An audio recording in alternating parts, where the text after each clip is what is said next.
네, 운전자 보험 알아보셨다면 이 부분에서 한 번쯤 고민하셨을 겁니다. 왜 어떤 건 저렴하고 어떤 건 이렇게 비싼 거지? 자, 비슷해 보이는 운전자 보험인데 보험료는 몇 배씩 차이가 나기도 합니다. 그래서 많은 분들이 비싼 게 더 좋은 건가 이렇게 생각을 하시게 되죠. 하지만 실제로는 보험료가 비싸다고 해서 보장이 더 좋은 건 아닙니다. 오늘은 같은 운전자 보험인데 보험료 차이가 크게 나는 이유, 그 핵심 세 가지만 정확하게 정리해 드리겠습니다. 자, 첫 번째 이유는요, 담보 구성에 대한 차이입니다. 운전자 보험은 기본적으로 사고 이후 형사적 책임을 대비하는 보험입니다. 그래서 핵심 담보는 정해져 있죠. 교통사고 처리 지원금, 변호사 선임비용, 벌금, 그리고 자동차 사고 상 치료비, 급발진 변호사 선임비용, 이 다섯 가지가 핵심입니다. 이 중 하나라도 빠지면 보험 가입의 목적이 약해질 수가 있습니다. 그런데 실제 상담을 해보면 이 핵심 담보 이외에 골절 진단비, 화상 진단비, 입원 일당, 상해 수술비 같은 상해 담보들이 과도하게 추가된 경우를 많이 보게 됩니다. 이렇게 되면 보험료는 올라갔지만 운전자 보험의 본래 목적과는 거리가 생길 수가 있죠. 운전자 보험은 갱신형 상품이고 그리고 교통법률 변화에 따라서 주기적으로 점검을 하거나 재구성이 필요한 보험 중에 하나입니다. 이런 특성을 고려하면 상해 담보까지 함께 넣는 건 효율적인 구조라고 보기가 어렵습니다. 만약 골절, 화상 같은 상해 보장이 필요하다고 하시면 운전자 보험에 넣기보다는 비갱신형 상해 보험으로 따로 준비하는 것이 조금 더 합리적인 선택입니다. 자, 그래서 결론은 간단합니다. 운전자 보험은 핵심 담보만 정확하게 구성을 해서 불필요한 비용 없이 준비하는 것이 중요합니다.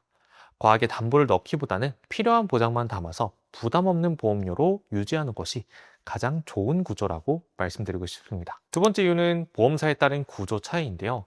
운전자 보험을 비교해 보시면 비슷해 보이는 상품인데도 보험료가 조금씩 다른 경우가 많습니다. 이건 단순히 어디가 싸다, 비싸다의 문제가 아니라 보험사마다 보장 한도가 상이하게 됩니다. 대표적인 예가 바로 교통사고 처리 지원금인데요. 이 담보는 사고 이후 형사합의를 진행할 때 가장 중요한 역할을 하는 담보입니다. 그런데 보험사마다 설정 가능한 한도가 다 다르죠. 어떤 곳은 2억 원, 또 어떤 곳은 2억 5천만 원까지 설정이 가능합니다. 또 하나의 중요한 차이는 바로 공탁금 선지급 구조인데요. 사고 상황에 따라서 피해자와 합의가 어려운 경우 법원에 공탁금을 걸어야 하는 상황이 발생할 수가 있게 되죠.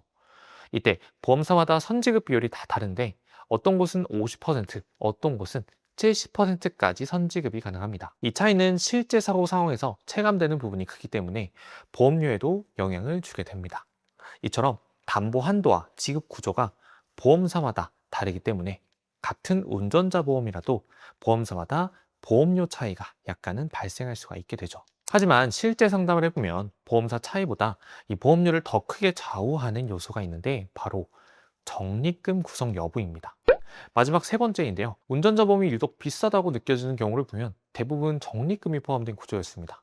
적립금이 들어가면 보험료는 올라가고 결과적으로 보장보험료는 낮고 적립보험료만 높은 구조가 만들어지면서 비슷한 보장인데도 보험료 차이가 발생을 하게 됩니다.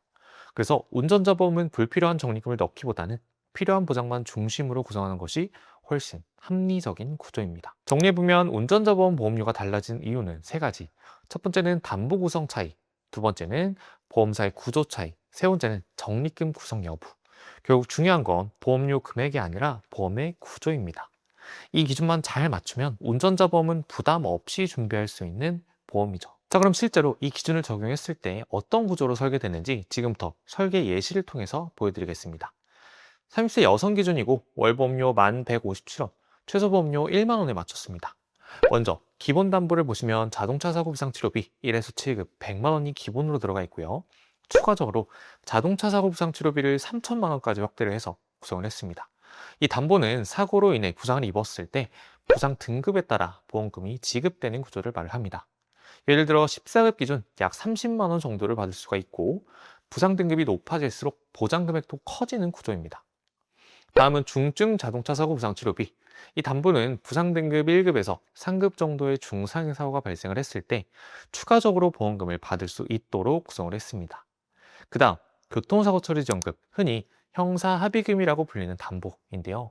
해당 보험사는 2억 5천만 원까지 한도로 설정이 가능하고요. 중대법규 위반 혹은 6주 미만 사고에 대해서는 1천만 원 한도로 별도로 구성이 됩니다. 형사합의가 필요한 상황에서는 가장 중요한 담보이기 때문에 운전자 보험에서는 핵심이라고 볼 수가 있습니다.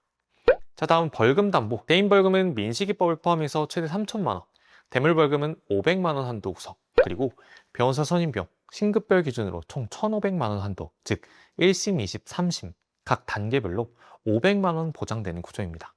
그리고 최근 많이 문의를 주시는 담보가 바로 급발진 변호사 선임 비용인데요. 급발진 사고 발생 시 제조사와 법적 분쟁이 생길 수가 있기 때문에 이 플랜에서는 1,000만 원 한도로 추가 구성을 했습니다. 오늘은 운전자 보험 보험료가 왜 이렇게 차이가 나는지, 담보 구성, 보험사 구조, 그리고 적립금 이 세 가지 기준으로 정리를 해드렸습니다. 운전자 보험은 얼마를 내느냐보다 어떤 구조로 구성되어 있는지가 더 중요한 보험이죠. 이미 운전자 보험이 있으신 분들은 보험료만 보지 마시고 교통사고 처리 지원금, 변호사 선임비용, 벌금 보장 이 세 가지가 현재 기준에 맞게 구성되어 있는지 한번 점검해 보시길 바랍니다. 아직 준비하지 않으신 분들은 오늘 말씀드린 기준처럼 필수 담보 중심으로 비교를 해서 준비하시는 것이 좋습니다. 궁금하신 점이나 현재 가입된 보험 점검이 필요하신 분들은 설명란 또는 고정 댓글에 안내드린 연락처로 편하게 문의를 주시면 최신 기준 비교 자료와 함께 안내드리겠습니다. 감사합니다. 본 광고는 손해보험 광고 심의 기준을 준수하였으며 유효기간은 심의일로부터 1년입니다.